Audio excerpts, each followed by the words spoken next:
पूरे घर में मालती देवी का हुक्म चलता था।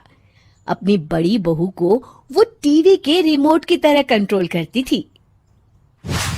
चलो, देर हो रही है। 12 बजे से पहले लड़की वालों के यहाँ पहुंचना है। हाँ हाँ, चलती हूँ।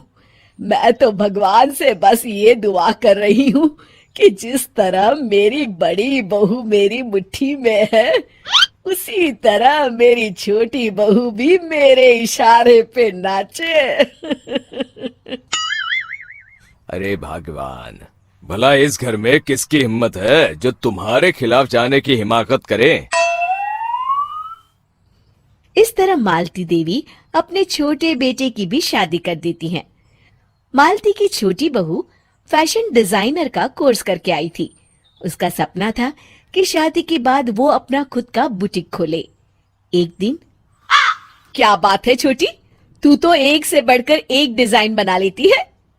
इसमें कौन सी बड़ी बात है दीदी, आप चाहे तो मैं आपको भी सिखा सकती हूँ। हाँ, फिर हम दोनों मिलकर एक बुटीक खोल लेंगे। लेकिन दीदी, उसके लिए तो बहुत पैसे लगेंगे। हाँ तो क्या हुआ, पैसे माँ जी से ले लेंगे। हाँ हाँ, मेरे पास तो पैसों का पेड़ है ना, तोड़ के तुम दोनों को दे दूंगी। मेरी एक बात अच्छी तरह समझ लो, मैं तुम दोनों को एक ढेला भी नहीं देने वाली। बड़ी आई बुटीक खोलने वाली। ये आप क्या कह रही हैं माँ जी? आप हमारी मदद नहीं करेंगी तो कौन करेगा? अरे अगर बुटीक खोलने का इतना ही शौक है तो अपने माँ बाप से पैसे क्यों नहीं मांग लेती? मेरे पैसों पर क्यों आंख गड़ाए बैठी हो तुम दोनों? इस तरह अपने इरादे स्पष्ट करके मालती देवी वहां से चली जाती है। अरे ये क्या दीदी, माँ जी तो साफ मुकर गई, अब हम क्या करेंगे? तू चिंता मत कर, बुटीक तो खुल के ही रहेगा। कहते हैं कि घी जब सीधी उंगली से नहीं निकलता तो उसे उंगली टेढ़ी करके निकालना चाहिए। माँ जी अपने आप को समझती क्या है? पूरी सोसाइटी जानती है कि माँ जी ने अपनी सास को घर से निकालकर उनकी दौलत पर कब्जा कर लिया है। हाँ दीदी, अब तो जैसे को तैसा करना पड़ेगा। फिर दोनों बहुएं मिलकर एक साजिश रचती हैं।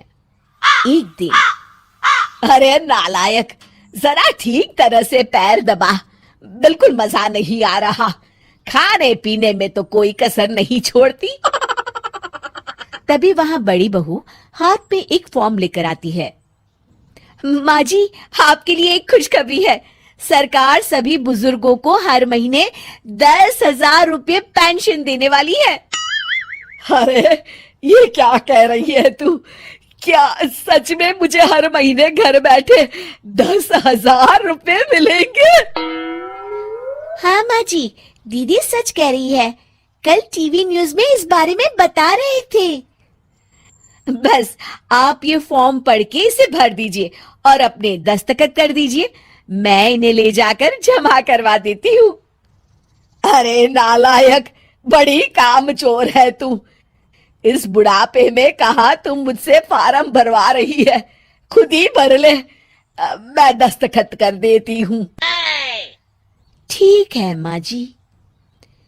फिर बड़ी बहू बड़ी चालाकी से फॉर्म के पन्नों के बीच प्रॉपर्टी के पेपर छिपा कर रख देती है और उन पर मालती देवी के दस्तखत करवा लेती है। कुछ दिनों के बाद मालती देवी अपने पति के साथ 2 दिनों के लिए अपने एक रिश्तेदार के यहाँ जाती है। दूसरी तरफ दोनों बहुएं पूरे घर पर अपना कब्जा कर लेती हैं। मालती देवी जब अपने रिश्तेदार के यहाँ से लौटती हैं, तब अपने कमरे में ताला लगा देख आग बबूला हो जाती है। अरे नालायको, मेरे कमरे में इतना बड़ा ताला किसने लगाया है? माँ जी, ये कमरा तो मैंने अपने बेटे रोहन को दे दिया है और आज से आप बाहर कोने में जो छोटा कमरा बना है ना, वहां रहेंगी। अच्छा, मैं उस सड़ेले कमरे में रहूंगी है? तेरी ये कहने की हिम्मत भी कैसे हुई? और मेरी इजाजत के बिना मेरा कमरा देने वाली तू होती कौन है? लगता है तू भूल गई इस घर की मालकिन मैं हूं। तभी वहां छोटी बहू आती है। अरे माँ जी, आप इस घर की मालकिन नहीं है।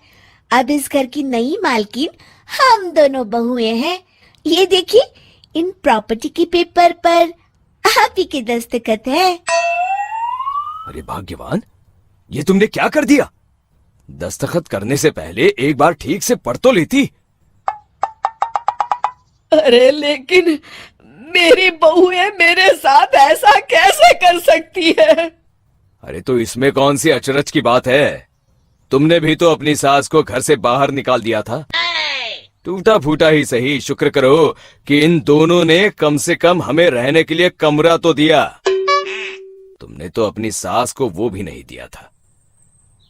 आज समझ में आया, जैसी करनी वैसी भरनी। चलो अपना सामान उठाओ